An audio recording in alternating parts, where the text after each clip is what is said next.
இந்த நாளின் தியானத்திற்காக தீர்க்கதரிசி எரேமியா எழுதின புத்தகம் 1 அதிகாரம் 5வது வசனத்தை எடுத்துக்கொள்ளுங்கள்.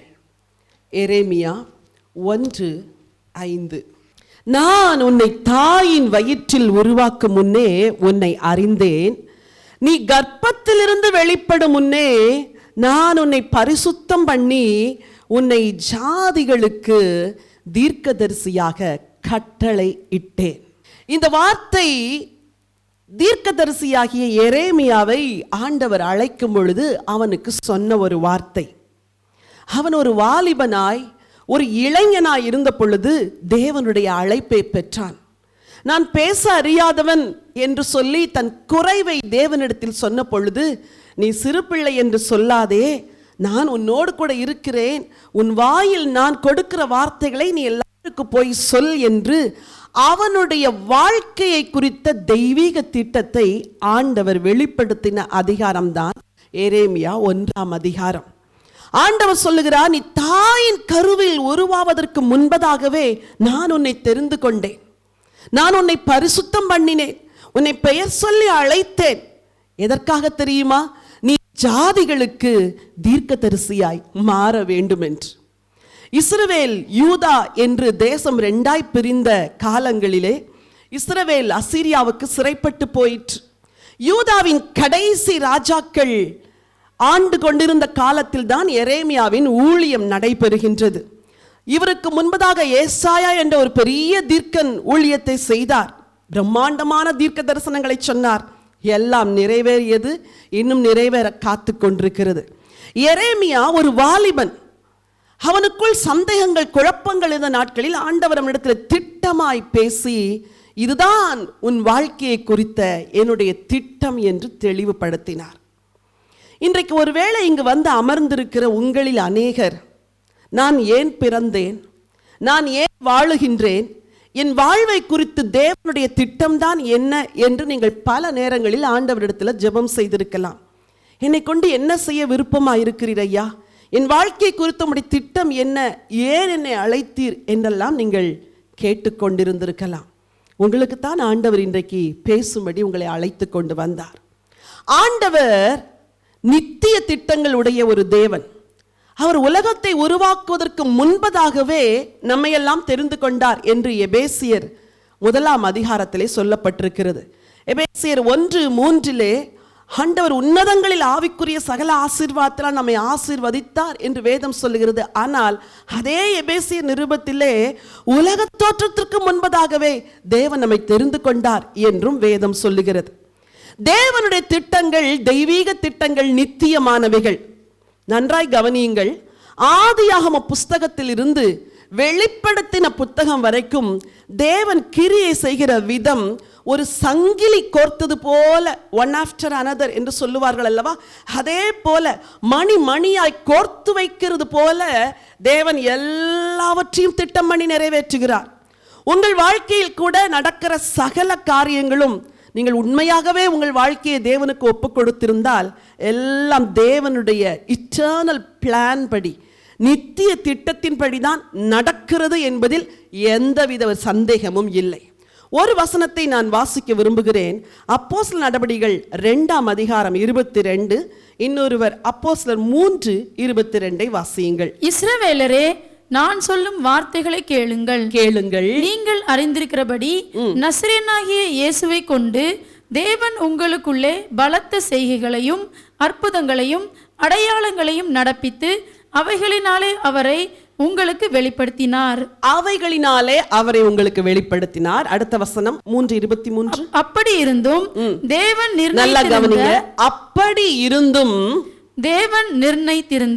தேவன் நிர்ணயித்திருந்த ஆலோசனையின் படியேயும் அவருடைய முன்னறிவிப்பின் படியேயும் ஒப்பு கொடுக்கப்பட்ட அந்த இயேசுவை நீங்கள் பிடித்து. சரி, நல்லா கவனிங்க.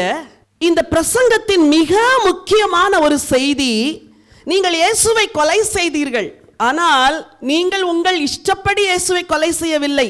தேவன் நிர்ணயித்திருந்த ஆலோசனையின்படி, God's determined purpose, தேவன் நிர்ணயித்தார். இயேசுவை குறித்து தேவன் உலகத் தோற்றத்திற்கு முன்பதாகவே நிர்ணயித்து விட்டார். God's determined purpose, தேவன் நிர்ணயித்த ஆலோசனையின் படியும் தேவனுடைய முன்னறிவின்படி, God's foreknowledge. ரெண்டு காரியம் ஆங்கிலத்தில் என் உள்ளத்தை கவர்ந்தது. தேவன் நிர்ணயித்த ஆலோசனை, தேவனுடைய முன்னறிவு. என் அன்பு தேவனுடைய பிள்ளைகளே, இன்றைக்கு ரட்சகர் இயேசு உலகத்தில் வந்துவிட்டார். நாம் எல்லாம் எளிதாய் அவரை ஏற்றுக்கொண்டு விட்டோம். ஆனால் அவரை இந்த உலகத்திற்கு அனுப்புவதற்கு முன்பு பிதா, நான் சொன்னேன் அல்லவா, மணி கோர்த்தது போல ஒன்றொன்றாய் சம்பவங்களை அடுக்கி அடுக்கி அடுக்கி அடுக்கி வைத்து காரியங்கள் நடப்பித்தார். அந்த ஒவ்வொரு சம்பவமும் நடப்பதற்கு ஒரு மனிதனை தெரிந்து கொண்டார், ஒரு மனுஷியை தெரிந்து கொண்டார். ஹல்லேலூயா. அப்படி தெரிந்து கொள்ளப்பட்ட ஒரு தீர்க்கம்தான் தீர்க்கதரிசியாகி எரேமியா. நீங்கள் கேட்கலாம், அது என்ன தேவனுடைய நிர்ணயித்த ஆலோசனை, தேவனுடைய முன்னறிவு என்றால் என்ன? சில காரியங்களை உங்களுக்கு விளங்கும்படி நான் சொல்ல விரும்புகிறேன். ஆதியாகமத்தின் புஸ்தகம் 3ஆம் அதிகாரம் 15ஆம் வசனத்தை ஒருவர் வாசியுங்கள். உனக்கும் ஸ்திரீக்கும் உன் வித்துக்கும் அவள் வித்துக்கும் பகை உண்டாக்குவே. அவர் உன் தலையை நசுக்குவார், நீ அவர் குதிங்காலை நசுக்குவாய் என்றார். பாருங்கள், ஆண்டவராக இயேசு கிறிஸ்து தேவனுடைய முன்னறிவிப்பின்படி உலகத்திற்கு வந்தார். தேவன் நிர்ணயித்த ஆலோசனையின்படி வந்தார். ஒரு அவதாரம் போல திடீரென்று வந்துவிடவில்லை, எங்கேயோ தோன்றிவிடவில்லை. வேதம் சொல்லுகிறது, தேவன் முன்னறிந்தார். என்ன முன்னறிந்தார்? இயேசு எப்படி பிறப்பார் என்று. எப்படி பிறப்பார்? உனக்கும் ஸ்திரீக்கும் உன் வித்துக்கும். அப்படி என்றால் ஒரு பெண்ணிடத்தில் பிறப்பார் என்பது தேவனுடைய திட்டம். இது எங்கே நிறைவேறியது? மத்தேயு எழுதின சுவிசேஷம் 1ஆம் அதிகாரம் 20 - 23 வசனங்கள் வரைக்கும் ஒரு கன்னிகை எப்படி கிறிஸ்துவை பெற்று. 21 வாசிங்க. அவள் ஒரு குமாரனை பெறுவாள். அவள் எப்படி? அவள் ஒரு குமாரனை பெறுவாள். ஆச்சரியமா இருக்கிறது. அண்ட சராசரத்தை படைத்த சர்வ வல்லமையுள்ள தேவன், பரிசுத்தமுள்ள தேவன், ராஜாதி ராஜா, கர்த்தாதி கர்த்தர் இந்த பூமியிலே வருவதற்கு ஒரு பெண்ணை தெரிந்தெடுத்து கொண்டார். ஹல்லேலூயா. இஸ்ரவேல் தேசத்திலே பெண்கள் அவ்வளவு கனத்துக்குரியவர்கள் அல்ல, புருஷர்கள் தான் கனத்துக்குரியவர்கள். ஆனால் தேவன் தன்னுடைய குமாரனை பூமிக்கு அனுப்புவதற்கு ஒரு பெண்ணை தெரிந்தெடுத்து கொண்டார். தெரிந்து கொள்ளப்பட்ட ஒரு பாத்திரம். உனக்கும் அவளுக்கும் உன் வித்துக்கும் அவள் வித்துக்கும் பகை உண்டாக்குவேன். சரி, ஆதியாகமத்தின் 3ஆம் அதிகாரம் அப்படி சொல்கிறது. இந்த இயேசு எப்படி வருவார்? ஆதியாகமம் 12ஆம் அதிகாரம் 3வது வசனத்தை வாசியுங்கள். உன்னை ஆசீர்வதிக்கிறவர்களை ஆசீர்வதிப்பேன், உன்னை சபிக்கிறவனை சபிப்பேன், பூமியில் உள்ள வம்சங்கள் எல்லாம் உனக்குள் ஆசீர்வதிக்கப்படும் என்றார். பூமியில் உள்ள வம்சங்கள் எல்லாம் உனக்குள். யாருக்குள்? யார் அந்த உனக்குள்? ஆபிரகாமுக்குள். அப்போ உனக்கும் அவளுக்கும் உன் வித்துக்கும் அவள் வித்துக்கும் இந்த சந்ததி கிறிஸ்து வருவதற்கு தேவன் தெரிந்து கொண்ட முதல் பாத்திரம் ஆபிரகாம் என்ற ஒரு விசுவாசிகளின் தகப்பன்.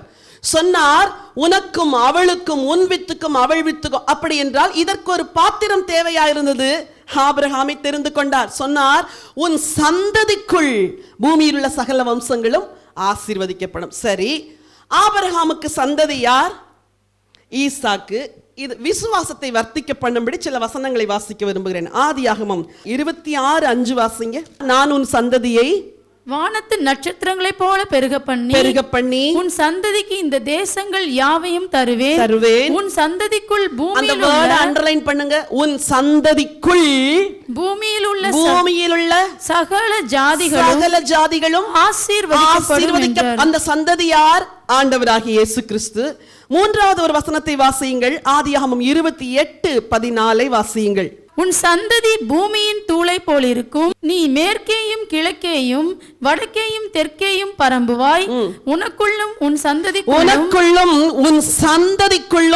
பூமியின் வம்சங்கள் எல்லாம் ஆசீர்வதிக்கப்படும். யாருக்கிட்ட முதல்ல சொன்னார்? ஆபிரகாம் கிட்ட சொன்னார், ஈசா கிட்ட சொன்னார், யாக்கோபு கிட்ட சொல்றார். தேவன் உடன்படிக்கையை உறுதிப்படுத்துகிற தேவன். பிதாக்களுக்கு செய்த உடன்படிக்கையை பிள்ளைகளிடத்திலே உறுதிப்படுத்துவார். தாவீதினிடத்திலே தேவன் ஒரு உடன்படிக்கை செய்தார். 2 சாமுவேல் 7ஆம் அதிகாரத்திலே அது இருக்கிறது. ஆனால் தாவீதின் பிள்ளையாகிய சாலமோனுக்கு 1 ராஜாக்கள் புஸ்தகத்திலே வாசிக்கும் பொழுது தேவன் 2ஆம் விசை தரிசனமாகி உன் பிதாவாகிய தாவீதோடு கூட நான் செய்த உடன்படிக்கையை உன்னோடு உறுதிப்படுத்துகிறேன் என்று சாலமோனிடத்திலே உறுதிப்படுத்துகின்றார். இங்கே ஆபிரகாமுக்கு செய்ததை ஈசாக்குக்கு உறுதிப்படுத்துகிறார், ஈசாக்குக்கு செய்ததை யாக்கோபுக்கு உறுதிப்படுத்துகிறார், யாக்கோபுக்கு செய்ததை அடுத்து யாருக்கு உறுதிப்படுத்துகிறார்? 49 வசனத்தை வாசியுங்கள். சமாதான கர்த்தர் வருமளவும் செங்கோல் யூதாவை விட்டு நீங்குவதில்லை. ஹல்லேலூயா. தேவனுடைய முன்னறிவு, தேவனுடைய foreknowledge, தேவனுடைய ஆலோசனையின் நிர்ணயம் எங்கெல்லாம் வருது? ஆபிரகாம், ஈசாக்கு, யாக்கோபு, யூதா. ஏன் யோசேப்பை தெரிந்து கொள்ளவில்லை? அது அவருடைய முன்னறிவு. ஆனால் அந்த நாட்களில் யோசேப்பையும் தெரிந்து கொண்டார். எதற்கு? பஞ்சத்தில் இந்த ஜனங்களை எல்லாம் உயிரோடு காப்பதற்கு. என் அன்பு தேவனுடைய பிள்ளைகளே, நான் என்ன சொல்ல வருகின்றேன்? இந்த உலகத்தில் நீங்கள் ஒருவரும் தற்செயலாய் பிறக்கவில்லை, தேவனுடைய திட்டத்தின்படி பிறந்தீர்கள். ஹல்லேலூயா. இந்த உலகத்தில் உங்கள் வாழ்க்கையில நீங்கள் நிறைவேற்ற வேண்டிய தேவ திட்டங்கள் பல இருக்கின்றன. ஆண்டவர் இயேசு பிதாவுடைய முன்னறிவின்படி உலகத்தில் வந்தார், ஆலோசனையின்படி வந்தார். அவர் பிறக்கிற இடம் எங்கே என்று ஏற்கனவே நிர்ணயம் செய்யப்பட்டது. அப்படித்தானே? எங்க இருக்குது? மீகா 5:2 யூதாவில் உள்ள பெத்லகேம் இடத்தை நிர்ணயம் பண்ணிட்டார். யாரிடத்தில் பிறக்க வேண்டும்? ஒரு கன்னிகையின் இடத்துல பிறக்க வேண்டும். யார் வம்சத்தில் வர வேண்டும்? தாவீதின் வம்சத்தில் வர வேண்டும். யோசேப்பு யாருடைய வம்சத்தில் வந்தவர்? தாவீதுடைய வம்சத்தில் வந்தவர். மத்தேயு 1 லூக்கா 3 இந்த 2 சாப்டர்லயும் இயேசுடைய வம்சவழி பிதாவினால் நிர்ணயிக்கப்பட்டது. யாரிடத்தில் பிறப்பார்? பிதாவினால் நிர்ணயிக்கப்பட்டது. எந்த ஊரில் பிறப்பார்? பிதாவினால் நிர்ணயிக்கப்பட்டது. எந்த நாளில் பிறப்பார்? சங்கீதம் 2 வசனம் சொல்லுது, நீர் என்னுடைய குமாரன், இன்று நான் உம்மை ஜெனிப்பித்தேன். அப்படி என்றால் காலங்கள் நிறைவேறின போது என்று நிருபத்தில் சொல்லப்பட்டிருக்கிற வசனம் நிறைவேறும்படி கரெக்டா ஒரு டேட்டையும் ஃபிக்ஸ் பண்ணார். பிதாவின் முன்னறிவு, பிதாவின் ஆலோசனை. நான் இன்றைக்கு உங்களுக்கு சொல்றேன், நீங்களும் அந்த தெய்வீக திட்டத்தில் ஒரு பங்கா இருக்கிறீர்கள். தெய்வீக திட்டத்தில் ஒரு பங்கு. சில வேளைகளில் சொல்லிக்கொள்ள முடியாத பெண்களை எல்லாம் அங்கே சேர்த்திருக்கிறார். ராகாப் யார்? ஐயோ, அப்படித்தான் எல்லாரும் சொல்றாங்க. ஆனா பைபிள் இயேசுடைய வம்ச வழியில அந்த அம்மா பேரை சேர்த்திருக்குது. ரூத் யார்? ஒரு மோவாபிய பெண், புறஜாதி பெண். அவளையும் கொண்டு வந்து அங்கே சேர்த்திருக்கிறது. சாலமோனின் தாய் யார்? தாவீதோடு பாவம் செய்தவள், ஆனால் அவளையும் வம்சவழியிலே சேர்த்திருக்கிறது. தேவன் ஒரு நபரை பாவி என்று தள்ளுவதில்லை, தகுதியற்றவர்கள் என்று ஒதுக்குவதில்லை. நாமத்தான் நம்மை ஆயத்தம் செய்து தேவ திட்டத்துக்குள் நம்மை இணைத்துக் கொள்ள வேண்டும். உங்க பர்சனல் எஃபர்ட். இயேசுவை குறித்து எல்லாம் முன் நிர்ணயிக்கப்பட்டதின்படியே நடந்தேறியது. நம்மை குறித்தும் அந்த திட்டம் நடந்தேற வேண்டும். ஹல்லேலூயா. எரேமியாட்ட சொன்னார், எரேமியா உன்னை நான் சூஸ் பண்ணிட்டேன்.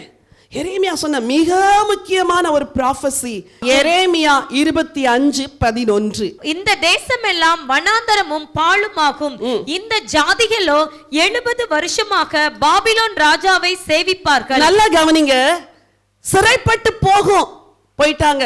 எத்தனை வருஷம் யாருக்கும் தெரியாது. அதை சொல்றதுக்கு ஒருத்தனை அழைச்சார். அவன் சொன்னா 70 வருஷம். தானியேலின் காலம் வந்துச்சு. தானியேல், ஐயோ ஆண்டவரே, பாபிலோன்ல எத்தனை வருஷம் சிறையிருப்புல இருப்போம் அப்படின்னு நொந்து ஜெபம் செஞ்ச போது 70 வருஷம் ஆகும் என்று எரேமியாவின் புஸ்தகத்தில் இருந்து அறிந்து கொண்டேன். சிறையிருப்பில் இருக்கிற ஒருத்தனுக்கு நம்பிக்கையை கொடுக்கிறதற்கு இங்க ஒருத்தன் ஆண்டவர் அபிஷேகம் பண்ணுகிறார். உங்களை கூட with a purpose, ஒரு நோக்கத்தோடு தேவன் அந்த உலகத்தில் படைத்திருக்கிறார். ஒரு நோக்கத்தோடு தேவன் உங்களை அபிஷேகம் செய்திருக்கிறார். ஒவ்வொருவரும் தேவனுடைய திட்டத்தை நிறைவேற்றும்படி தான் உலகத்தில் வாழ்ந்தாங்க. சரி, ஆண்டவர் இயேசு கிறிஸ்துவை குறித்து பல ப்ராஃபசிஸ் சொல்லப்பட்டது. வேதத்தில் ஏறத்தாழ 400க்கு மேல தீர்க்க தரிசனங்கள் கிறிஸ்துவை குறித்து இருக்குது. பழைய ஏற்பாட்டின் சகலமும் கிறிஸ்துவிலே நிறைவேறுகிறது. ஆசரிப்பு கூடாரம் என்றால் அதை நிறைவேறுதல் கிறிஸ்து, பலிகள் அதை நிறைவேறுதல் கிறிஸ்து, தேவனுடைய ஆலயம் அதை நிறைவேறுதல் கிறிஸ்து. எல்லாமே கிறிஸ்துவில தான் நிறைவேறணும் அப்படின்னு பிதா முன்னறிவிச்சு வச்சுட்டார். சரி, கிறிஸ்துவுடைய வாழ்க்கையில தீர்க்க தரிசனங்கள் எப்படி நிறைவேறுச்சு? நான் சில வசனங்களை சொல்றேன், நீங்க அதை குறிச்சிக்கவும் செய்யலாம், இல்ல வாசிக்கும் போது கேட்கவும் செய்யலாம். மத்தேயு 1:22 வாசிமா. தீர்க்கதரிசியின் மூலமாய் கர்த்தராலே உரைக்கப்பட்டது நிறைவேறும்படி இதெல்லாம் நடந்தது. மத்தேயு 2:15 ஏரோதின் மரண பரியந்தம் அங்கே இருந்தான். எகிப்திலிருந்து என்னுடைய குமாரனை வரவழைத்தேன் என்று தீர்க்கதரிசியின் மூலமாய் கர்த்தரால் உரைக்கப்பட்டது நிறைவேறும்படி இப்படி நடந்தது. 18 எரேமியா தீர்க்கதரிசியினால் உரைக்கப்பட்டது அப்பொழுது நிறைவேறிற்று. 23 நாசரேத்து என்னும் ஊரிலே வந்து வாசம் பண்ணினான். நசரேயன் என்னப்படுவார் என்று தீர்க்கதரிசிகளால் உரைக்கப்பட்டது நிறைவேறும்படி இப்படி நடந்தது. இன்னொருவர் 12:17 ஏசாயா தீர்க்கதரிசியால் உரைக்கப்பட்டது நிறைவேறும்படி இப்படி நடந்தது. 13:14 ஏசாயாவின் தீர்க்க தரிசனம் அவர்களிடத்தில் நிறைவேறுகிறது. 26:56 ஆகிலும் தீர்க்கதரிசிகள் எழுதியிருக்கிற வசனங்கள் நிறைவேறும்படி இவைகள் எல்லாம் சம்பவிக்கிறது என்றார். சரி, மத்தேயு சுவிசேஷத்திலேயே ஏறத்தாழ இயேசு கிறிஸ்துவை குறித்து 15-16 தீர்க்க தரிசன நிறைவேறுதல்கள் நடந்திருக்கு. நீங்க வீட்டுல போய் உட்கார்ந்து வாசிக்கலாம். எல்லா இடத்திலும் இயேசு தற்செயலாக ஏதோ செஞ்சாரு அப்படின்னே இல்லவே இல்லை. தீர்க்கதரிசியால் உரைக்கப்பட்டது நிறைவேறும்படி அவருடைய வாழ்க்கையின் ஒவ்வொரு நாளும் தீர்க்க தரிசனத்தின் நிறைவேறுதலா இருந்துச்சு.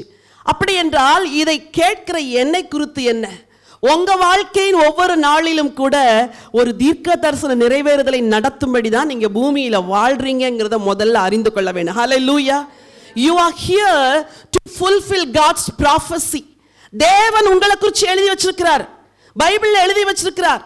இயேசு கிறிஸ்துவை குறித்து மட்டும் இல்ல, நிறைய சொல்லி இருக்குது. லூக்கா 24:44 வசனத்தை ஒருவர் வாசிங்க, இன்னொருவர் மத்தேயு 5:17 வாசிங்க.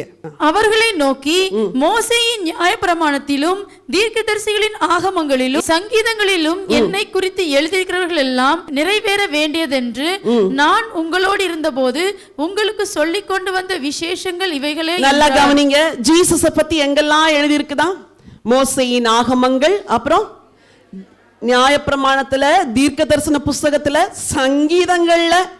அப்ப இயேசு எதுக்காக உலகத்துல வாழ்ந்தார் என்றால் எல்லா ப்ராஃபஸியும் ஃபுல்ஃபில் பண்றதுக்கு. நீங்க எதுக்காக வாழ்றீங்க சொல்லுங்க, விசுவாசத்தோட சொல்லுங்க. எல்லா தீர்க்க தரிசனத்தையும் நிறைவேற்றுறதுக்கு. தாவீதுக்கு தேவன் ஒரு வாக்கு பண்ணினார். 2 சாமுவேல் 7 உங்கள் வேதத்தை திருப்பிக் கொள்ளுங்க. 2 சாமுவேல் 7:12 என்ன ரொம்ப கவர்ந்த ஒரு வாசனம் அது. உன் நாட்கள் நிறைவேறி, நல்லா சொல்லுங்க, உன் நாட்கள் நிறைவேறி நீ உன் பிதாக்களோட நித்திரை பண்ணும்போது நான் உனக்கு பின்பு உன் கற்ப பிறப்பாகிய உன் சந்ததியை எழும்ப பண்ணி அவன் ராஜ்யத்தை நிலைப்படுத்துவேன். தாவீதை பார்த்து ஆண்டவர் சொல்றார், தாவீது உன் நாட்கள் நிறைவேறி உனக்கு பிறகு உன் கர்ப்ப பிறப்பு இருக்கிறானே. சங்கிலி எங்க இருந்து வருது? ஆபிரகாம் நாட்கள் நிறைவேறுச்சு, ஈசாக்கு நாட்கள் நிறைவேறுச்சு, யாக்கோபு நாட்கள் நிறைவேறுச்சு தேவ சித்தப்படி, யூதா நாட்கள் நிறைவேறுச்சு தேவ சித்தப்படி. யோசேப்பு வந்தான், இந்த தேவ சித்த நிறைவேறதுக்கு ஒரு கூட்டத்தை காப்பாத்தணும், அதனால அவனை அடிமையா விட்டாங்க. அவன் தேவ சித்தத்தை நிறைவேற்றினான். பின்னாடி ஒரு கூட்டம் வந்துச்சு, மோசே எழுப்பினார். மோசே வம்ச வழியில வரல, ஆனா தேவ திட்டத்தை நிறைவேற்றுவதற்கு ஒரு தலைவனாய் தேவன் மோசேயை பயன்படுத்தினார். மோசே தன்னை விற்று போட்டான் தேவனுக்காக. அவனுடைய நாட்கள் நிறைவேறுச்சு. யோசுவா என்ற ஒருவனை ஆண்டவர் அழைத்தார். அவனை கொண்டு அவருடைய சித்தத்தை நிறைவேற்றினார். இந்த வாக்கு பண்ணப்பட்ட சந்ததியை பத்திரமா கூட்டிட்டு வரணும், போய் கானானுக்குள்ள சேர்க்கணும். He finished his work. யோசுவாவுக்கு பிறகு பலரை தேவன் எழுப்பினார், ராஜாக்களை எழுப்பினார். ராஜாக்களின் வம்ச வழியை தேவன் பாதுகாத்தார். கடைசியில் எக்கோனியா என்ற ஒருவன் வம்சம் இல்லாமல் செத்து போனான். ஆகவே அந்த அட்டவணையை கொஞ்சம் அப்படி டர்ன் பண்ணார். அதனாலதான் 2 வம்ச அட்டவணை இருக்குது. மத்தேயுல 1 இருக்குது, லூக்கால 1 இருக்குது. பாருங்க, அந்த ராஜ பரம்பரையை காத்து காத்து காத்து காத்து காத்து தாவீது கிட்ட வரும்போது ஆண்டவர் சொன்னாரு, உனக்கு பிறகு உன் சந்ததி எழும்ப பண்ணுவேன். என் அன்பு சகோதரிகளே, நீங்கள் தேவனுடைய தெய்வீக திட்டத்தில் வாழ்ந்து கொண்டிருக்கிறீர்கள். நீங்கள் தேவனுடைய சித்தத்தை நிறைவேற்றும்படி இந்த பூமியில வாழணும். அது மட்டும் இல்ல, உங்களுக்கு பிறகு உங்க சந்ததி தேவ சித்தத்தை நிறைவேற்றுறதுக்கு நீங்க வழியை அமைச்சு கொடுக்கணும். இந்த உலகத்துல தன் சித்தப்படி வாழுகிறவர்கள் எத்தனையோ பேர் வாழுகிறார்கள். அநேக செல்வந்தர்களை பார்த்து நீங்கள் பல நேரத்தில் ஏங்கினது உண்டு. எனக்கு அந்த செல்வம் இல்லையே, எனக்கு அந்த ஆஸ்தி இல்லையே, எனக்கு சம்பத்து இல்லையே, எனக்கு அந்த சொத்து இல்லையே, எதை குறிச்சு ஏங்காதீங்க. உங்களை குறிச்சு ஒரு தெய்வீக திட்டம் இருக்கு பாருங்க, அதுதான் உங்களுக்கு சொத்து. ஹல்லேலூயா. எழுதப்பட்டவைகள், என்னை குறித்து எழுதப்பட்டவைகள். Jesus lived just to fulfill the prophecy. இயேசு எதுக்கு வாழ்ந்தாரு? எல்லா தீர்க்க தரிசனமும் என் மூலமா நிறைவேறணும். தாவீதுட்ட என்ன சொன்னாரு? உனக்கு ஒரு வீட்டை கட்டுவேன், உனக்கு பிறகு உன் சந்ததி எழும்பி சிங்காசனத்தில் உட்கார்வார். அந்த சந்ததி கிறிஸ்து இயேசுவே. சரி, இயேசு வந்தாரு, எல்லா தீர்க்க தரிசனங்களையும் நிறைவேற்றினார். இந்த இயேசு பூமியில வாழ்ந்த நாட்கள்ல தேவ சித்தத்தை நிறைவேற்ற அவர் என்னெல்லாம் செஞ்சாரு, அவருக்கு என்ன தேவைப்பட்டுச்சுன்னு சில காரியங்களை உங்களோட கூட நான் பகிர்ந்து கொள்ள விரும்புகிறேன். எல்லா பரிசுத்தவான்களும் தேவ திட்டத்தை நிறைவேற்றினாங்க இயேசு வரும்படி. இந்த இயேசு வாழ்ந்த காலத்துல இயேசு தேவனுடைய திட்டத்தை நிறைவேற்றுறதுக்கு சில மனிதர்கள் அவருக்கு உதவி செய்தார்கள். வாசிக்கலாம். மத்தேயு 21 அதிகாரத்திற்கு உங்கள் வேதத்தை திருப்பிக் கொள்ளுங்க. நீங்க ஒருவேளை யோசிக்கலாம், என்ன ஆண்டவர் இன்னைக்கு எனக்கு பேச போறாருன்னு. எதையோ ஒன்றை பேசத்தான் இவ்வளவு அறிமுகங்கள். மத்தேயு 21 அதிகாரத்தை எடுத்துக்கொள்ளுங்க, முதல் வசனத்திலிருந்து வாசிங்க. அவர்கள் எருசலேமுக்கு சமீபமாய் சேர்ந்து ஒலிவ மலைக்கு அருகான பெத்பகேயுக்கு வந்தபோது இயேசுவானவர் சீஷரில் 2 பேரை நோக்கி, நல்லா கவனிங்க, இயேசுவானவர் சீஷரில் 2 பேரை நோக்கி, உங்களுக்கு எதிரே இருக்கிற கிராமத்துக்கு போங்கள். போனவுடனே அங்கே ஒரு கழுதையும் அதனோட ஒரு குட்டியையும் கட்டியிருக்க காண்பீர்கள். அவைகளை அவிழ்த்து என்னிடத்தில் கொண்டு வாருங்கள். ஒருவன் உங்களுக்கு ஏதாகிலும் சொன்னால் இவைகள் ஆண்டவருக்கு வேண்டுமென்று சொல்லுங்கள். இவைகள் ஆண்டவருக்கு வேண்டும் என்று சொல்லுங்கள். உடனே அவைகளை அனுப்பிவிடுவான் என்று சொல்லி. ஹல்லேலூயா. பழைய ஏற்பாடு முழுசும் இயேசுவை குறிச்சு எல்லாரும் ப்ராஃபஸி சொன்னாங்க. அந்த திட்டம் நிறைவேற எல்லாரும் மணி கோர்ப்பது போல வாழ்ந்தார்கள். இப்ப இயேசு வந்துட்டார். இப்ப அவர் தேவனுடைய திட்டத்தை நிறைவேற்றணும். தனிமையாய் அதை செய்ய முடியாது. He needed people. அவருக்கு ஜனங்கள் தேவையா இருந்துச்சு. அந்த மத்தேயு சுவிசேஷத்தின் முதல் அதிகாரத்திலிருந்து கடைசி அதிகாரம் வரைக்கும் அவர் தேவனுடைய தெய்வீக திட்டத்தை நிறைவேற்றுவதற்கு பல ஜனங்களை கூப்பிடுகிறார். இங்க தீர்க்க தரிசனம் நிறைவேறும்படி இவர் இப்போ எருசலேமுக்குள் பிரவேசிக்கணும். எந்த தீர்க்க தரிசனம் நிறைவேறும்படி? சகரியா 9:9 வாசியுங்கள். சீயோன் குமாரத்தியே மிகவும் களிக்கூறு, எருசலேம் குமாரத்தியே கெம்பீரி. இதோ உன் ராஜா உன்னிடத்தில் வருகிறார்.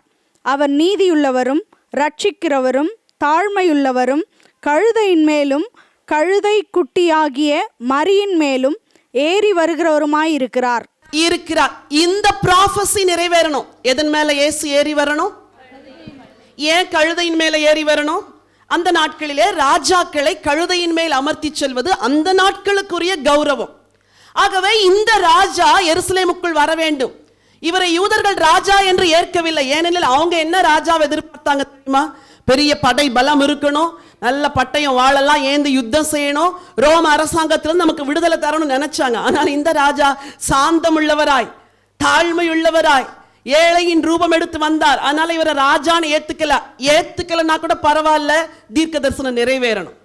அப்போ இந்த ப்ராஃபஸி நிறைவேற இப்பொழுது இவருக்கு என்ன தேவையா இருந்துச்சு? ஒரு கழுதை.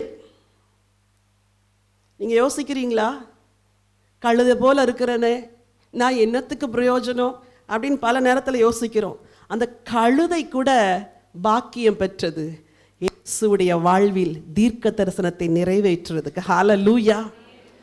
எதிர இருக்கிற கிராமத்துக்கு போங்க, கழுதையும் குட்டியும் கட்டி இருக்க காண்பீர்கள். யாராவது உங்களை பார்த்து ஏன் அவிழ்க்கிறீங்கன்னு கேட்டா, இவைகள் ஆண்டவருக்கு வேண்டும். ஆண்டவருக்கு ஏதாவது தேவையா இருக்கா? சங்கீதத்துல 50 அதிகாரத்துல சொல்லி இருக்குது, காடுகளில் திரியும் ஆயிரமான ஆடுகளும் மாடுகளும் என்னுடையவைகள். நான் பசியா இருந்தால் உனக்கு சொல்ல, பூமியும் அது நிறைவும் என்னுடைய. பூமியும் அதன் நிறைவையும் தனக்குள்ள வச்சுக்கிற ஒரு ஆண்டவருக்கு ஒரு கழுதை வேணும்னா எப்படி சொல்லி, கழுதை உண்டாக கடவுது அப்படின்னு சொன்னா கழுதை வந்திருக்குமா வந்திருக்காதா? அவர் அதை செய்யல. கூப்பிட்டாரு சீஷர்களை, நீங்க தான் செய்யணும். சீஷர்கள் இல்லாமல் அன்றைக்கு அந்த தெய்வீக திட்டம் நிறைவேறியிருக்க முடியாது. நான் சொல்றேன், நீங்க இல்லாம சில தெய்வீக திட்டத்தை இயேசுவால நிறைவேற்ற முடியாது. Jesus needs you. இந்த செய்திக்கு என்ன தலைப்பு கொடுக்கலாம் அப்படின்னு நான் யோசிச்ச போது நீட் ஆஃப் ஜீசஸ் அப்படின்னு ஒன்று மைண்டுக்குள்ள வந்துச்சு. ஒருவேளை தலைப்பு அதுவாக இருக்கலாம், இல்லாமலும் இருக்கலாம். இயேசுவின் தேவை. தீர்க்க தரிசன நிறைவேறுதலுக்கு இயேசுவுக்கு சில தேவைகள் இருந்துச்சு. அதில் ஒன்று கழுதையும் கழுதை குட்டியும் ஆண்டவருக்கு வேணும். போனாங்க, அவிழ்த்துட்டு வந்தாங்க. இயேசு ஏறினாரு, பவனியாக வந்தார். ப்ராஃபஸி நிறைவேறுச்சு. இயேசுவுக்கு தீர்க்க தரிசனத்தை நிறைவேற்றுறதுக்கு இன்னும் என்னெல்லாம் தேவையா இருந்துச்சுன்னு சில காரியங்களை உங்களோடு கூட ஷேர் பண்ண விரும்புகிறேன். எடுத்துக்கொள்ளுங்கள். யோவான் 3:1-3. யூதருக்குள்ளே அதிகாரியான நிக்கோதேமு என்னப்பட்ட பரிசேயன் ஒருவன் இருந்தான். அவன் ராக்காலத்திலே இயேசுவினிடத்தில் வந்து, ரபி, நீர் தேவனிடத்திலிருந்து வந்த போதகர் என்று அறிந்திருக்கிறோம். ஏனெனில் ஒருவனும் தன்னுடைய தேவன் இராவிட்டால் நீர் செய்கிற இப்படிப்பட்ட அற்புதங்களை செய்ய மாட்டான். பாருங்க, அன்னைக்கு அநேகருக்கு கிறிஸ்துவை குறித்த அறிவு இருந்துச்சு. ஆனா எல்லாரும் அந்த தெய்வீக திட்டத்துக்குள்ள இல்ல. ஒரு சிலர் தான் இருந்தாங்க. மத்தேயு 3 எடுத்துக்கொள்ளுங்க. அதுல ஒரு சம்பவம் சொல்லப்பட்டிருக்கிறது. வாசியுங்கள் முதல் வசனத்திலிருந்து. அந்நாட்களில் யோவான் ஸ்நானன் யூதேயாவின் வனாந்திரத்தில் வந்து மனம் திரும்புங்கள், பரலோக ராஜ்யம் சமீபித்திருக்கிறது என்று பிரசங்கம் பண்ணினான். கர்த்தருக்கு வழியை ஆயத்தப்படுத்துங்கள், அவருக்கு பாதைகளை செவ்வை பண்ணுங்கள் என்று வனாந்திரத்திலே கூப்பிடுகிறவனுடைய சத்தம் உண்டென்று ஏசாயா தீர்க்கதரிசியினால் சொல்லப்பட்டவன் இவனே. நல்லா கவனிங்க. தீர்க்க தரிசனத்தை நிறைவேற்ற பிறந்தவருக்கு சில ஆட்கள் தேவையா இருந்துச்சு. அவங்கள குறிச்சும் பைபிள் தீர்க்க தரிசனமா எழுதி வச்சுது. இதுல முதல் நபர் யோவான் ஸ்நானகன்.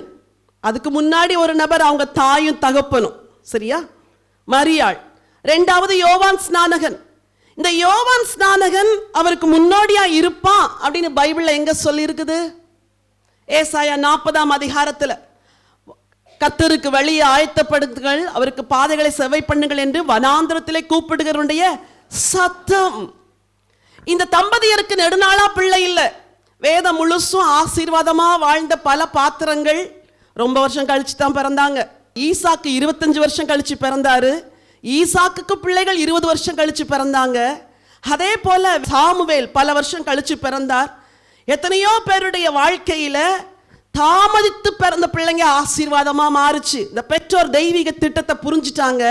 ஆகவே பிள்ளைக்கு சின்னதிலே கற்றுக் கொடுத்தாங்க, நீ முன்னோடி, நீ தான் முன்னோடி, நீ வனாந்திரத்தில் கூப்பிடுகிற சத்தம். என் அன்பு சகோதரி, இன்னைக்கு நான் உங்கள்கிட்ட கேட்குறேன், உங்களுக்கு கர்த்தர் கொடுத்த பிள்ளைங்க கர்த்தருடைய தெய்வீக திட்டத்தை நிறைவேற்றதற்காக இந்த பூமியில பிறந்திருக்கிறாங்க, நம்புறீங்களா? அந்த பிள்ளைங்களை அந்த பயத்தோடு வளர்க்குறீங்களா? டாக்டர் ஆகணும், இன்ஜினியர் ஆகணும், பல வேளைகளை அந்த திட்டங்களை நான் வெறுக்கிறேன். அது நடக்கட்டும், உங்க பிள்ளைங்க உயர்ந்த இடத்துல இருக்கட்டும். ஆனா அதை விட பெஸ்ட் என்ன தெரியுமா?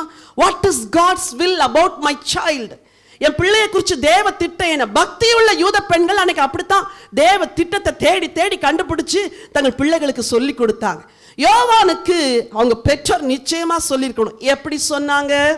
லூக்கா எழுதின சுவிசேஷம் லூக்கா 1:76. நீயோ பாலகனே உன்னதமானவருடைய தீர்க்கதரிசி என்னப்படுவாய். நீ கர்த்தருக்கு வழிகளை ஆயத்தம் பண்ணவும் நமது தேவனுடைய உருக்கமான இரக்கத்தினாலே அவருடைய ஜனத்துக்கு பாவ மன்னிப்பாகிய ரட்சிப்பை தெரியப்படுத்தவும் அவருக்கு முன்னாக நடந்து போவாய். ஹல்லேலூயா.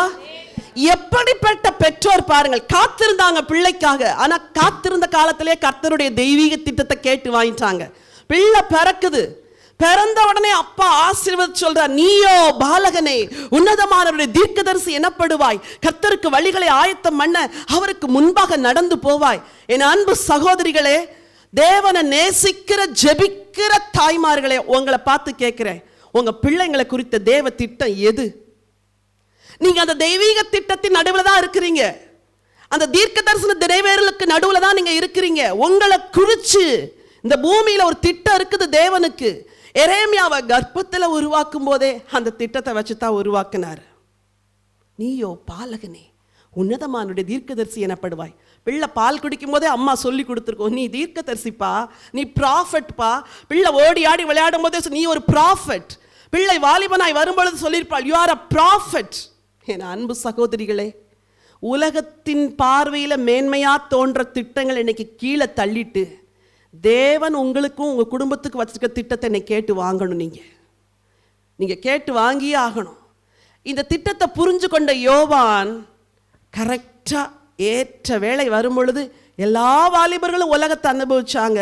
இவன் ஒட்டக மயிர் உடை தரித்து காட்டுத்தேனையும் வெட்டுக்கிளியும் புசித்து தியாகமுள்ள வாழ்க்கை வாழ்ந்து வனாந்திரத்தில் இருந்தான். ஏற்ற வேளை வந்துச்சு, வந்தான். விரியன் பாம்பு குட்டிகளே, வரும் கோபத்துக்கு தப்பிக்கொள்ள உங்களுக்கு வகை காட்டினவன் யார் என்று பிரசங்கம் பண்ண ஆரம்பிச்சான். இப்படிப்பட்ட வாலிபர்களைத்தான் நீங்களும் நானும் இந்த உலகத்துக்கு உருவாக்கி கொடுக்கணும். ஹல்லேலூயா. என் பிள்ளைகள் இப்படி வரணும்னு வைராக்கியமா நீங்க ஜெபம் பண்ணணும். இந்த சந்ததியில நம்ம பிள்ளைங்க ஒரு ஜான் வெஸ்லி மாதிரி, ஃபின்னி மாதிரி உலகத்தை கலக்கிறவர்களாய் மாறணும். அதுக்கு தான் நமக்கு அபிஷேகம், அதுக்கு தான் நீங்க ஜெபம். நான் சொல்றேன், சில சூழ்நிலை உங்க வீட்டில் மாறாது இருக்கிறதுனால நீங்க நம்பிக்கையை இழந்து போயிட்டீங்க. ஒன்று சொல்லித்தாரேன், 2 நாள் திறப்புல நின்று ராத்திரி ஜெபம் பண்ணி பாருங்க, மறுநாள் அப்படியே காரியம் மாறுது. இதை நான் என் வாழ்க்கையில பார்க்குறேன், நிச்சயமா உங்க வாழ்க்கையில அதுதான். அப்ப ஏன் மாறல? நான் இன்னும் திறப்புல நிக்கல, நான் கவலைப்பட்டுக்கிட்டே இருக்கிறேன். கவலைப்படுவதனால் காரியம் மாறாது. கர்த்தருடைய சன்னிதானத்தில் போய் நின்று நீங்க மாத்தித்தான் ஆகணும். ஆண்டவரே, எனக்கு தெரியாது, உங்க தெய்வீக திட்டத்தில் நான் இருக்கிறேன், என் புருஷன் இருக்கிறாரு, என் பிள்ளைங்க இருக்கிறாங்க, நாங்க உங்க தெய்வீக திட்டத்தை நிறைவேற்றணும். இந்த சகரியா குடும்பத்தை போல மாத்துங்க அப்படின்னு ஜெபம் பண்ணுங்க. கர்த்தர் மாற்றுவார், கர்த்தர் மாற்றுவார். அவன் வந்தான், வனாந்தரத்தில் கூப்பிடுகிற சத்தமா இருந்தான். இயேசுவும் யோவானும் கசின்ஸ் 2 பேரும் ஒருவர் சந்திக்கிறாங்க. அப்போ அவர் இயேசுன்னு அறிஞ்ச உடனே அவன் சொல்றான், ஐயோ நானும் உம்மாலே ஞானஸ்தானம் பெற வேண்டியதா இருக்கிறேன், நீங்க என்னால பெறலாமா ஐயா அப்படின்னு சொல்றான். ஆண்டவர் சொன்ன பதில பாருங்க, மத்தேயு 3:15. இயேசு அவனுக்கு பிரதியுத்தரமாக, இப்பொழுது இடங்கொடு. இப்பொழுது இப்ப இடம் கொடு. அந்த ஒரே ஒரு அழைப்பு தான், யோவான் இப்ப இடம் கொடு. உங்களை பார்த்து நேரடியா தேவன் பேசுறார். உங்க வாழ்க்கையில தேவ திட்டம் நிறைவேற நீங்க இப்ப இடம் கொடுங்க, இப்ப இடம் கொடுங்க. நீங்க இடம் கொடுத்தா இயேசு கிறிஸ்துடைய வாழ்க்கையில பிதா எழுதி வைத்த அந்த தெய்வீக திட்டத்தின் ஒரு பகுதி நிறைவேறும். இன்னைக்கு அநேகருக்கு வாழ்க்கையில இயேசுக்கு இடம் இல்லை, வீட்டில் இயேசுக்கு இடம் இல்லை, உங்க நேரங்களில் இயேசுக்கு இடம் இல்லை. எல்லா அஜெண்டாலாம் நல்லா இருக்குது. காலையில் எந்திரிச்சு 5 மணிலேருந்து ராத்திரி வரைக்கும் 6 கூட்டு செய்வோம், 7 குழம்பு செய்வோம், 8 பொரியல் செய்வோம், 20 பேருக்கு பிரியாணி செய்வோம், சலிக்காது செய்வோம். ஆனால் இயேசுக்கு இடம் கொடுக்கணும்னா, so sorry Jesus, I don't have time தானே. உங்களை மாதிரி ஹார்ட் ஒர்க்கர் உலகத்தில் யாரும் கிடையாது, அது தெரியுமா? 50 பேர் வந்தாலும் சமாளிக்கிற திறமையுள்ள திறமசாலிகள் தான் இங்கே உட்காந்துருக்கு. அன்றைக்கி ஒரு சிஸ்டர் சொன்னாங்க, 200 பேர் வந்தால் கூட நான் சமைக்கிறதுக்கு எனக்கு ஆச்சரியமாக இருந்துச்சு. நாங்கள் கூட அப்படி செஞ்சுருக்கிறோம். ஸ்டார் டே வந்துச்சு இல்லையா, இந்த ஸ்டார் டேக்கு முந்தின ஸ்டார் டே 180 பேர் இங்கே வந்திருந்தாங்க. 180 பீப்புளுக்கும் சாப்பாடு எங்கள் வீட்டில் தான் ரெடியாச்சு. என் கூட இந்த பிள்ளைங்க சின்ன பிள்ளைங்க இருக்குது, இதுகள் தான் அன்னைக்கு எல்லாத்துக்கும் சமைச்சாங்க. யோசிச்சு பார்க்குறேன், நம்மளால் முடியாததா? நம்மளால் சாதிக்க முடியாத உலகத்தில் ஒன்றுமே கிடையாது.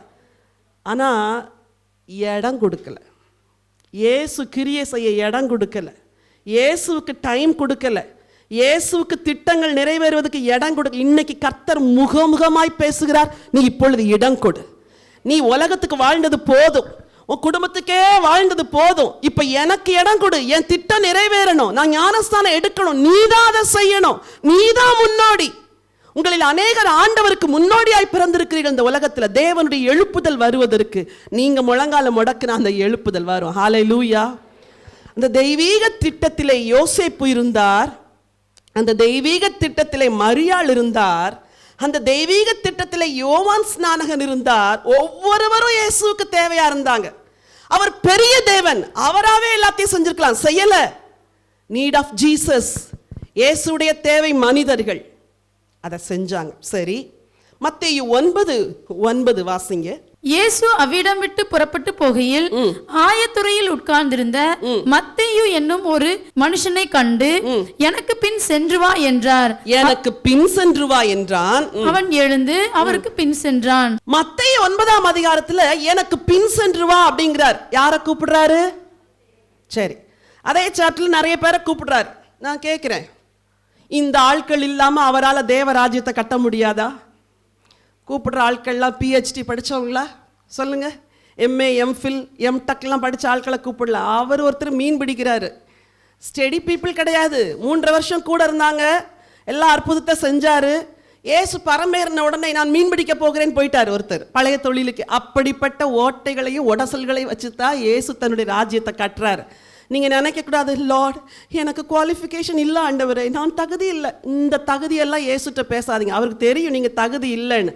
நீங்கள் தகுதி இல்லைன்னு சொல்கிறீங்கல்ல, அதுதான் தகுதி. என்னால் முடியாதுன்னு யார் சொல்கிறாங்க? வா நீ தான் வேணும் எனக்கு. உன்னால் முடியாதுல்ல, உன் மேலே நான் செய்கிறேன். ஹல்லேலூயா.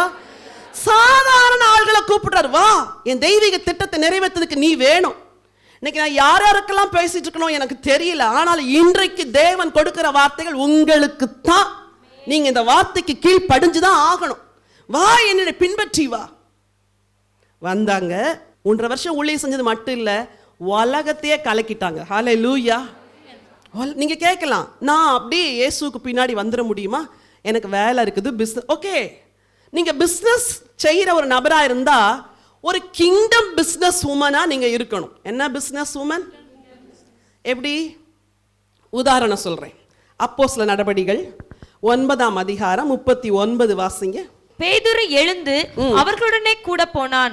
அவன் போய் சேர்ந்த பொழுது அவர்கள் அவனை மேல் வீட்டுக்கு அழைத்து கொண்டு போனார்கள்.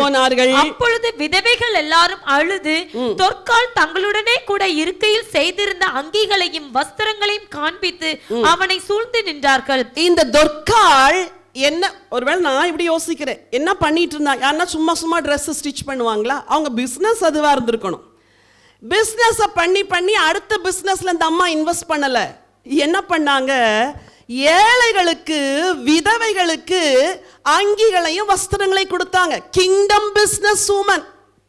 நீங்க ஒரு கிங்டம் வைஃபா இருக்கணும். என் பிள்ளை படிச்சு அங்க வந்து இங்க வந்து அமெரிக்கா போய் லண்டன் போய், அதெல்லாம் ரைட்டு. உங்க பிள்ளைகளை எப்படி வளர்க்கணும் தெரியுமா? தீமோத்தேயுடைய பாட்டி இருந்தாங்களே, பாட்டி எப்படி வளர்த்தாங்க? அந்த விசுவாசம் முன்பு உன் பாட்டியாகிய லோவிசாளுக்குள்ளும் உன் தாயாகிய ஐனிக்கையாளுக்குள்ளும் இருந்துச்சு, அது உனக்குள்ள இருக்குது. கிங்டம் மதரா இருக்கணும். பிள்ளைய எதுக்கு வளர்க்கிற? தேவராஜ்யத்துக்கு. கிங்டம் ஒய்ஃபா இருக்கணும். சாராள் ஆண்டவனே என்று சொல்லி கீழ்ப்படிந்தாள். வேற என்ன சொல்லி அடிக்கல. எப்படி கீழ்ப்படிஞ்சாலாம்? பல புயல்கள், அலைகள் எல்லாம் குடும்பத்தில் வரும் தான். யார் வீட்டில் பிரச்சனை இல்லைன்னு சொல்றீங்க? எல்லா குடும்பத்திலையும் பிரச்சனை. கிங்டம் வைஃபா இருங்க, வாய் பேசாதிருங்க, மௌனமா இருங்க. தேவன் ஒருவர் இருக்கிறார், கிரியை செய்வார். யாரை எங்க தொடணும்னு அவருக்கு தெரியும், யாரை எப்படி மாத்தணும்னு அவருக்கு தெரியும். Kingdom mother, kingdom wife, kingdom business woman. ஐயோ நான் ஒரு சாதாரண வேலை தானே செய்கிறேன், ஒரு வீட்டு வேலை தானே செய்கிறேன். உங்களுக்கு கூட வசனம் இருக்குது, இதெல்லாம் வாசிக்கணும்னு இன்னைக்கு தீர்மானத்தோடு தான் வந்தேன். தீத்து 2ஆம் அதிகாரம் 9ஆம் வசனம் வாசிங்க. வேலைக்காரர் நம்முடைய இரட்சகராகிய தேவனுடைய உபதேசத்தை எல்லாவற்றிலும் எல்லாவற்றிலும் என்ன செய்யணுமா? அல்லேலூயா. எப்படி எழுதியிருக்கிறார்? அலங்கரிக்கிறதுக்கு.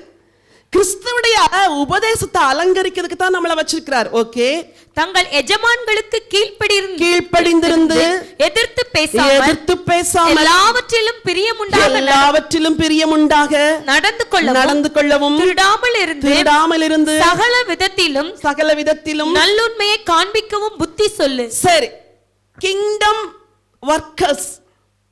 நீங்க ஒரு இடத்துல வேலை செய்றீங்க, அங்க ஜனங்கள் உங்களை ஒரு ராஜ்யத்தின் பிள்ளையா பார்க்கணும்.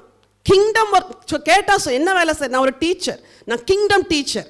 மாசம் ஆனா 50,000 ரூபாய் சம்பளத்தை கையெழுத்து போட்டு வாங்கிட்டு பேசாம வந்துட்டா உங்களை நம்பி இருக்கிற அந்த 50 ஆத்துமாக்களுக்கு யார் பொறுப்பு சொல்லுங்க? ஒரு காலேஜில் ப்ரொஃபஸரா இருக்கலாம், நீங்க ஒரு ஸ்கூல்ல டீச்சரா இருக்கலாம், ஒரு ஹாஸ்பிட்டல்ல ஸ்டாஃப் நர்ஸா இருக்கலாம், ஐசியூல அது கிடக்குது சாக போகுது, அப்படிலாம் பேசக்கூடாது. ஐயோ என் ஆண்டவரே, இவங்க இயேசுவை அந்த காதுக்குள்ளையாவது போய் நான் எப்படியாவது என்ன சொல்லிடணும்? உங்க அன்பை சொல்லு. Kingdom staff nurse, kingdom medical officer, kingdom doctor, kingdom inspector. உங்க பேருக்கு முன்னாடி இனிமே என்ன போட்டுக்கணும்? ஒரு டெசிக்னேஷன் கொடுக்கிறார், கிங்டம் அப்படின்னு. ஆண்டவர் எல்லாரையும் முழு நேரத்துக்கு கூப்பிடல. நீங்க என்ன வேலை செஞ்சாலும் அதுல ராஜாவுடைய தெய்வீக திட்டத்தை நிறைவேற்றணும். அதுதான் தேவனுடைய திட்டம். ஹல்லேலூயா. எப்படி கூப்பிட்டாரு மத்தேயுவை? எனக்கு பின்னாக வா, என் பின்னே வா. இன்னைக்கு நீங்க யாருக்கு பின்னாடி போறீங்க? ஒரு பெரிய தேவனுக்கு பின்னாடி. எல்லாரும் பார்க்குறாங்க, ஓ இவங்க அவங்கள பின்பற்ற, ஆனால் நடக்க அப்படி சரியில்லையே, பேச்சை பார்த்தா அப்படி தெரியலையே, அங்கே ஒரு பேச்சு, நோ. Kingdom people. அவரை பின்பற்றோம். அவருடைய தெய்வீக திட்டம் நிறைவேறதுக்கு உங்களை பார்த்து சிலர் ரட்சிக்கப்பட போறாங்க. அதுக்கு தான் உங்களை ஆண்டவர் கொண்டு வந்தார். ஹல்லேலூயா. சரி, அந்த தெய்வீக ரட்சிப்பின் திட்டத்தில் நீங்க இயேசுவை பின்பற்றுறீங்க. சரி, இன்னொரு வசனத்தை வாசிக்க விரும்புகிறேன். மார்க் 14:6-9. இயேசு அவர்களை நோக்கி, அவளை விட்டு விடுங்கள், ஏன் அவளை தொந்தரவு படுத்துகிறீர்கள்? என்னிடத்தில் நற்கிரியை செய்திருக்கிறாள். தரித்திரர் எப்போதும் உங்களிடத்தில் இருக்கிறார்கள். உங்களுக்கு மனதுண்டாகும் போதெல்லாம் நீங்கள் அவர்களுக்கு நன்மை செய்யலாம். நானோ எப்போதும் உங்களிடத்தில் இரேன். இவள் தன்னால் இயன்றதை செய்தாள். எப்படி? அவ என்ன செஞ்சா? முந்தின வசனத்துல என்ன சொல்லியிருக்குது? அவ என்ன செஞ்சா பார்த்து சொல்லுங்க. பரிமள தைலத்தை உடைச்சு ஊத்திட்டா. சரி, நான் கேட்குறேன், எதுக்கு இதை செய்யணும்? அவ நேசிச்சா. Very good, நேசிச்சாலாம். சரி, அப்புறம் வேற என்ன? கனம் பண்ணினா. Okay, very good. தனக்குரியதெல்லாம் அவளுக்கு கொடுத்துட்டா. அதுவும் சரிதான். என் செய்தியின் அடிப்படையில் சொல்லுங்க. வெரி குட், நல்லா தப்பிச்சிட்டீங்க. தேவனுடைய திட்டம் நிறைவேறு. ஆண்டவர் இயேசு அவர் ஒரு ராஜா, அப்படித்தானே? ராஜாக்கள் அந்த நாட்களிலே அபிஷேகம் பண்ணப்படுவார்கள். அவர் ஒரு தீர்க்கதரிசி. தீர்க்கதரிசிகள் அந்த நாட்களில் அபிஷேகம் பண்ணப்படுவார்கள். அவர் ஒரு பிரதான ஆசாரியன். அவர் மரணத்துக்கு முன்னாடி அவர் எங்கேயுமே எண்ணெயால் அபிஷேகம் பண்ணப்பட்டதா பைபிளில் இல்லவே இல்லை. எங்கேயாவது இருக்குதா? எழுத்தின்படி ஒரு ராஜா, ஒரு ஆசாரியன், ஒரு தீர்க்கதரிசி எண்ணெயால அபிஷேகம் பண்ணப்படணும். யாருமே செய்யல. ஒரு பெண் வந்தா. என்ன ஒரு பெருமை பாருங்களேன். சாமுவேல் அபிஷேகம் பண்றாரு தாவீத, ப்ராஃபட். அப்போ ஆசாரியர்கள் அபிஷேகம். இங்க ஒரு பெண்ணு உலகத்தெல்லாம் அண்ட சராசரத்தை ஆளுக செய்கிற தேவனுடைய குமாரன் ஆகிய ராஜாவை, அவரை ராஜாவாகவும் அவரை ஆசாரியராகவும் அவரை தீர்க்கதரிசியாகவும் அபிஷேகம் பண்ண இயேசு சொன்னார், அடக்கம் பண்ணப்படுறதுக்கு எத்தனமா செஞ்சா முந்திக்கிட்டா அப்படின்னார். எப்படி சொன்னார்? ஏன்னா இன்னும் 2 நாள்ல நான் கல்லறையில் வைக்கப்பட்டுருவேன். அப்புறம் இவ செஞ்சிருந்தான்னா அது சும்மா கல்லறையில் செத்த சரீரத்துக்கு தான் கொடுக்கப்படும். நான் உயிரோடு இருக்கிறேன். இப்போ எனக்கு செஞ்சா 2 காரியம் செஞ்சா. தன்னால் இயன்றதை செஞ்சா, செய்யறதுக்கு முந்திக்கிட்டா. சிஸ்டர், ஆண்டவர் உங்கள்கிட்ட என்ன எதிர்பார்க்கிறார் தெரியுமா? உங்களால் இயன்றதை செய்யணும். ஆண்டவருக்கு முந்திக்கோங்க. சில வேளைகளை யோசிச்சு வச்சுக்கிட்டே இருந்தீங்கன்னு வச்சுக்கோங்களேன், அப்புறம் வேற எங்கேயாவது தட்டிட்டு போயிடும். இங்க இயேசுக்கு அந்த அபிஷேகம் தேவையே இல்லை. ஆனா அது தீர்க்க தரிசன நிறைவேறுதல ஒரு பகுதியா இருந்துச்சு. அவளை விட்டுருங்க அப்படிங்கிறார். நீங்க ஆண்டவருக்கு நற்கிரிகள் செய்யணும்னு ஆண்டவர் எதிர்பார்க்கிறார். சொல்றார், விட்டுருங்க அவளை, அவ செய்யட்டும். உங்களால என்ன முடியும்? உங்களால முடிஞ்சதை இயேசுவுக்கும் இயேசுடைய ராஜ்யத்துக்கும் செய்யுங்க. அடுத்து, இயேசு பூமியில உயிரோடு இருந்த நாட்கள்ல தீர்க்க தரிசன நிறைவேறுதல் எப்படி நடந்துச்சு? வேகமா மத்தேயு 15:32-34 வரைக்கும் வாசிங்க. பின்பு இயேசு தம்முடைய சீஷர்களை அழைத்து, ஜனங்களுக்காக பரிதபிக்கிறேன். இவர்கள் என்னிடத்தில் 3 நாள் தங்கி இருந்து சாப்பிட ஒன்றுமில்லாதிருக்கிறார்கள். இவர்களை பட்டினியாய் அனுப்பிவிட எனக்கு மனதில்லை. வழியில் சோர்ந்து போவார்களே என்றார். அதற்கு அவருடைய சீஷர்கள், இவ்வளவு திரளான ஜனங்களுக்கு திருப்தி உண்டாகும்படி வேண்டிய அப்பங்கள் இந்த வனாந்தரத்திலே நமக்கு எப்படி அகப்படும் என்றார்கள். அடுத்த வசனம். அதற்கு இயேசு, உங்களிடத்தில் எத்தனை அப்பங்கள் உண்டு என்று கேட்டார். சரி, நல்லா கவனிங்க. 2 சம்பவம் இதே போல நடந்துச்சு. முந்தின அதிகாரத்திலே ஒரு சம்பவம் நடந்துச்சு. அப்பவும் ஏராள ஜனங்கள் இருந்தாங்க. சிருஷ்டிகருடைய பிரசங்கத்தை கேட்டுட்டு எத்தனை நாள் பட்னியா இருக்கிறாங்க? அந்த 3 நாள் பட்டினியா இருந்தவங்களுக்கு ஒரே நிமிஷத்துல ஃபுட்டு கொடுத்துருக்க முடியுமா? முடியாதா அவரால்? ஆனா அவர் செய்யலை. நீங்களே கொடுங்க அப்படிங்கிறார். கேட்டார், உங்கள்கிட்ட என்ன இருக்குது? அவங்க சொன்னாங்க, 5 அப்பம் 2 மீன். இவ்வளோ பேருக்கு எப்படியா பத்தும்? அடுத்த அதிகாரத்தில், ஆண்டவரே இவ்வளவு பேருக்கு திரளலாம் எப்படி? உங்கள்கிட்ட என்ன இருக்குது? 7 அப்பம் சில சிறுமி. இருக்கிறத கொண்டு வா, இருக்கிறத கொண்டு வா. என் வாழ்க்கையில தேவனுடைய தெய்வீக திட்டம் நிறைவேறணும்னா நான் வச்சிருக்கிறத இயேசுட்ட கொடுக்கணும். உங்க இருக்கிற தாளந்து, எனக்கு பாடவே தெரியாது, பரவாயில்லவா? எனக்கு ஜெபிக்கவே தெரியாது, பரவாயில்லவா? என்னால ஒண்ணுமே செய்ய முடியாது, பரவாயில்லவா? ஜனம் இவ்வளோ பேர் பட்னியா இருக்கிறாங்கம்மா, உன்கிட்ட என்ன இருக்குது? இருக்கிறத கொண்டு வா. நான் நினைச்சா என் பரலோக பிதா இப்பவே எல்லாத்துக்கும் சூப்பரா சாப்பாடு கொடுப்பாரு. வனாந்தரத்துல 40 வருஷம் கொடுத்தவருக்கு இவங்களுக்கு 1 நாள் கொடுக்க முடியாதா? But I need you. என் தேவை நீ வா, உன் கையில் இருக்கிறத கொடு. Need of Jesus. to fulfill God's prophecy in your life.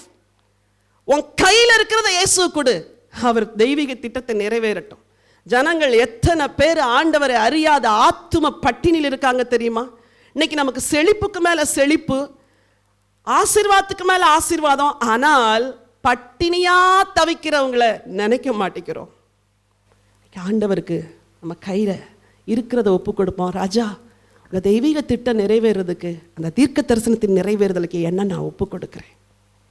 இயேசுவுக்கு அந்த 5 அப்போ அந்த 2 மீன் தேவையாக இருந்துச்சு. அவர் நினச்சிருந்தா எப்படியோ செஞ்சிருக்கலாம், செய்யலை. சரி, இன்னொரு வசனத்தை வாசிக்க விரும்புகிறேன். மத்தேயு 16:13. பின்பு இயேசு பிலிப்பு செசரியாவின் திசைகளில் வந்தபோது தம்முடைய சீஷரை நோக்கி, மனுஷகுமாரனாகிய என்னை ஜனங்கள் யார் என்று சொல்லுகிறார்கள் என்று கேட்டார். என்ன கேட்டாரு? என்னை குறித்து என்ன சொல்றாங்க? இல்ல, ஒரு கியூரியாசிட்டி மாதிரி என்னை குறித்து என்ன சொல்றாங்க. நான் கேட்குறேன், ஜனங்கள் இயேசுவை குறித்து அறியணும் அப்படிங்கிறது ஆண்டவருடைய சித்தம். என்னை குறித்து ஜனங்கள் என்ன சொல்றாங்க? ஐயோ, இந்த வேத பகுதியை படிக்க படிக்க எனக்குள்ள அப்படியே ஒரு சேச்சுரேட்டட் ஃபீலிங் வந்துச்சு.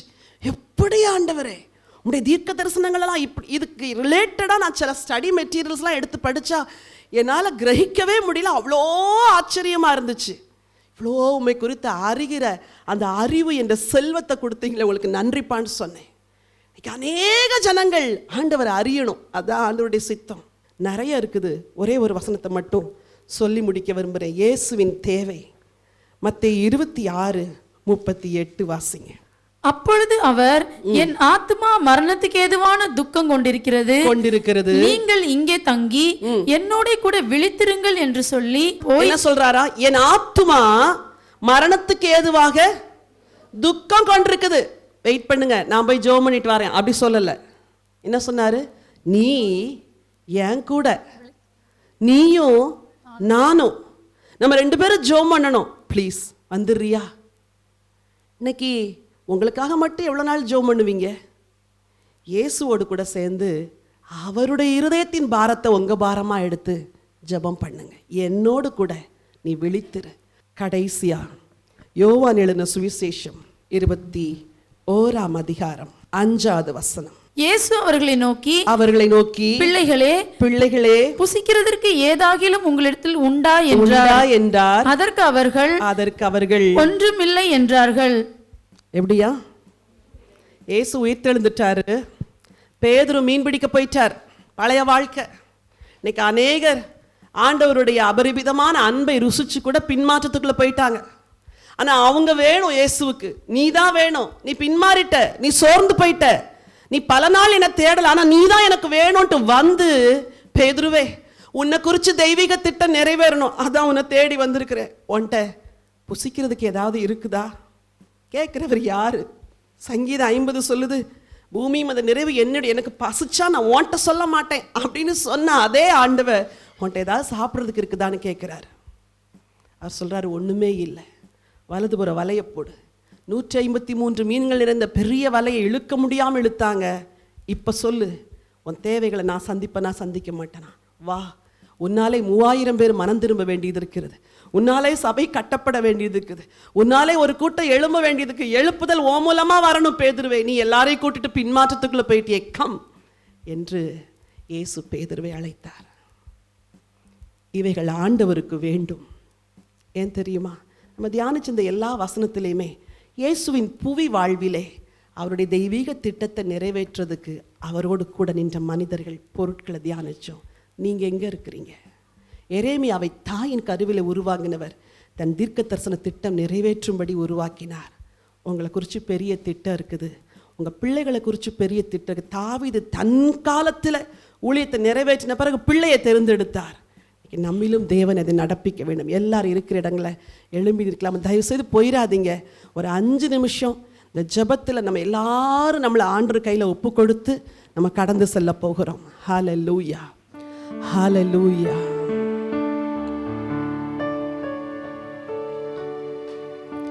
எல்லா கண்களும் மூடி இருக்கட்டும்.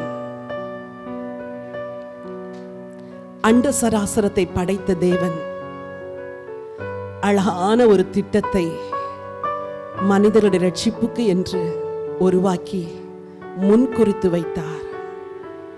தலைமுறை தலைமுறையாய் தேவ மனிதர்களை இந்த திட்டத்திற்கு பயன்படுத்தினார். தன் குமாரனை பூமிக்கு அனுப்பினார். அவர் பூமியிலே வாழ்ந்த 33 வருடங்களும் அவரது தெய்வீக திட்டத்தை நிறைவேற்ற மனிதர்கள் தேவையாயிருந்தது. 5 அப்பம் 2 மீன்கள், அவர் சிரசில் ஊற்றப்பட்ட தைலம், அவர் பிறப்பதற்கு இடம் கொடுத்த மாட்டுத் தொழுவம், தன் கர்ப்பத்தை தேவகுமாரனுக்கென ஒப்புக் கொடுத்த மரியாள், இப்பொழுது இடம் கொடு என்று கேட்ட பொழுது இடம் கொடுத்த யோவான், என்னை பின்பற்றி வா என்று சொன்ன பொழுது எல்லாவற்றையும் விட்டு பின்பற்றி வந்த மத்தேயு, மற்ற சீஷர்கள். என்னோடு கூட விழித்திருக்க கூடாதா என்று கேட்ட பொழுது தூங்கி விழுந்தாலும் அவர்களை புறம்பே தள்ளாதபடி பின்னாட்களில் ஜெப வீரர்களாய் அவரை மாற்றின அந்த தேவகுமாரனுடைய அன்பு இன்னைக்கு நம்மையும் அழைக்கிறது. அவைகள் ஆண்டவருக்கு வேண்டும் என்று சொல்லுங்கள். சாதாரண கழுதை கூட தெய்வீக திட்டத்தை நிறைவேற்றுவதற்கு தன்னை அர்ப்பணித்ததல்லவா? என் அன்பு சகோதரிகளே, எங்க கட்டப்பட்டு போயிருக்கிறீங்க? இன்றைக்கு ஆண்டவர் உங்களை மட்டுமல்ல, உங்கள் முழு குடும்பத்தையும் அவிழ்க்கும்படி விரும்புகிறார். உங்க பிள்ளைகளை கர்த்தர் அவிழ்க்கும்படி விரும்புகிறார். அவைகள் ஆண்டவருக்கு வேண்டும். அவைகள் ஆண்டவருக்கு வேண்டும். நீங்கள் ஆண்டவருக்கு வேண்டும். உங்கள் குடும்பம் ஆண்டவருக்கு வேண்டும். ராஜாதி ராஜாவுடைய தெய்வீக திட்டம் இந்த பூமியில நிறைவேறுவதற்கு நீ வேண்டும். அம்மா, நீங்க வேணும். என் அன்பு சகோதரன், நீ வேண்டும். அவைகளை அவிழ்த்து கொண்டு வாருங்கள் என்று சொன்னாரே. இந்த நாளிலே நாம் நம்முடைய கழுத்தில் இருக்கிற கட்டுகளை அவிழ்த்து, என் எஜமானரே, நான் வருகிறேன், என்னால் இயன்றதை நான் உமக்கு செய்ய விரும்புகிறேன். ஆண்டவரே, என் வாழ்க்கையை உம்முடைய கரத்திலே ஒப்புக் கொடுக்க விரும்புகிறேன், நான் முந்திக் கொள்ளுகிறேன் என்று சொல்லி வருகிறவர்கள் பாக்கியவான்கள். எல்லா கண்களும் மூடி இருக்கட்டும். இன்னைக்கு கர்த்தர் உங்களோடு கூட பேசி இருப்பார் என்றால் உங்க வலது கரத்தை ஆண்டவருக்கு நேராக உயர்த்தி கொள்ளுங்க. ஆண்டவரை பார்த்து சொல்லுங்க, நான் உங்களுக்கு வேணும்னு சொன்னீங்களப்பா, நான் வந்து நிக்கிறேன்ப்பா. இப்பொழுது இடம் கொடு என்று சொன்ன யோவான் எப்படி இடம் கொடுத்தாரோ, நான் இடம் கொடுக்கிறேன் ஆண்டவரே. என்னையும் அந்த தெய்வீக திட்டத்துல பயன்படுத்துங்க ஆண்டவரே. பிள்ளைகளே, புசிக்கிறதற்கு உங்களிடத்தில் ஏதாயிலும் உண்டா என்று கேட்டவர் பிச்சைக்காரர் அல்ல, அண்ட சராசரத்தை படைத்த தேவனுடைய குமாரன். இன்னைக்கு நம்மிடத்தில் வந்து கையேந்தி நிற்கிறார். உன்னை கொண்டு நான் தெய்வீக திட்டத்தை நிறைவேற்ற வேண்டும். உன் தேவைகளை நான் பார்த்துக் கொள்கிறேன், எனக்கு நீ வேண்டும், நீ வா என்று அழைக்கிறார். நீங்கள் ஞானத்தில் குறைவுள்ளவர்களா இருக்கலாம், ஆனாலும் உங்களுக்கு அவர் ஞானமா இருக்கிறார். நீங்க தான் வேணும் ஆண்டவருக்கு. பலத்தில் குறைவுள்ளவர்களா இருக்கலாம், ஆனாலும் நீங்க தான் ஆண்டவருக்கு வேணும். ஆண்டவர் கையில உங்களை ஒப்பு கொடுங்க. சொல்லுங்க, ஜஸ்ட் சரண்டர். என்னையும் என் குடும்பத்தையும் உங்க கையில ஒப்பு கொடுக்கிறேன். எங்களை குறிச்சு உங்க தெய்வீக திட்டம் நிறைவேறட்டும்.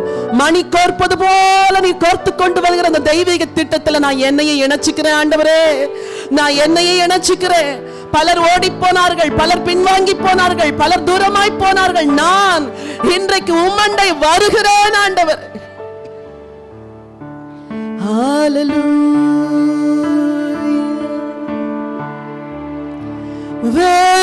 வெறுமையான பாத்திரம் நான் வெறுத்து தள்ளாமலே, நிரம்பி வழியும் பாத்திரமா விளங்க செய்யுமே.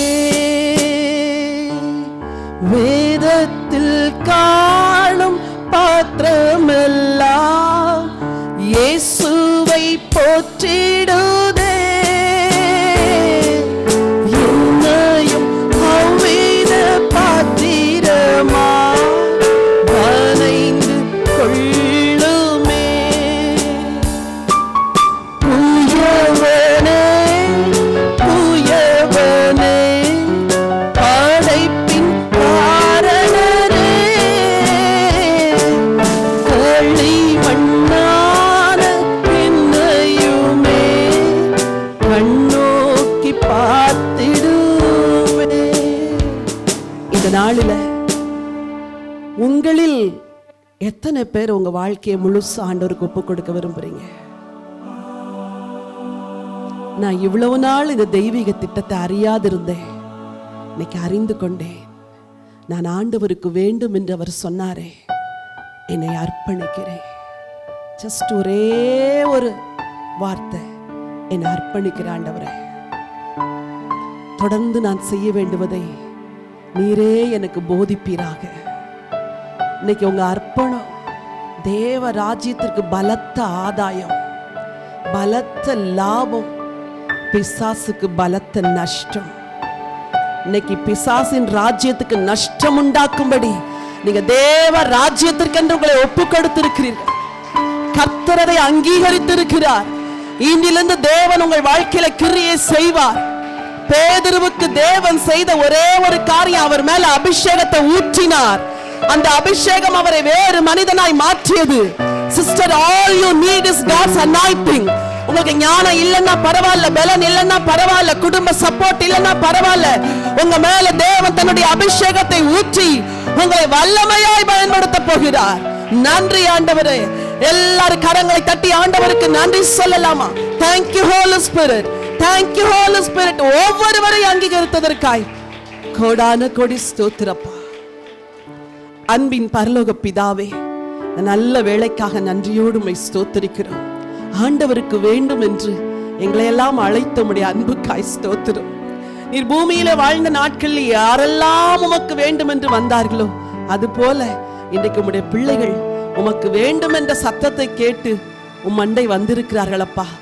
எல்லாரையும் கையில் எடுத்துக்கொள்ளும். நாங்கள் சாதாரண கழுதைகள் தான். எஜமானர் எங்கள் மேல் ஏறி நீ வெற்றி பவனி வர வேண்டும் ஆண்டவரே. நாங்கள் சிறிய சாதாரண அப்பம் தான். எங்களை கரத்தில் எடுத்து உம்முடைய தெய்வீக திட்டத்தை நிறைவேற்றும். உம்முடைய பிள்ளைகளை ஆசீர்வதிப்பீராக. இன்னைக்கு நன்மைகளால் நிரப்பி அனுப்பும்படியா ஜெபிக்கிறேன். சகல துதி, சகல கனம், மகிமை ஒருவருக்கே ஏறெடுக்கிறோம். மீட்பெரும் இரட்சகருமாம் இயேசு கிறிஸ்துவின் நாமத்தில் வேண்டிக் கொள்கிறோம். ஜீவனுள்ள நல்ல பிதாவே.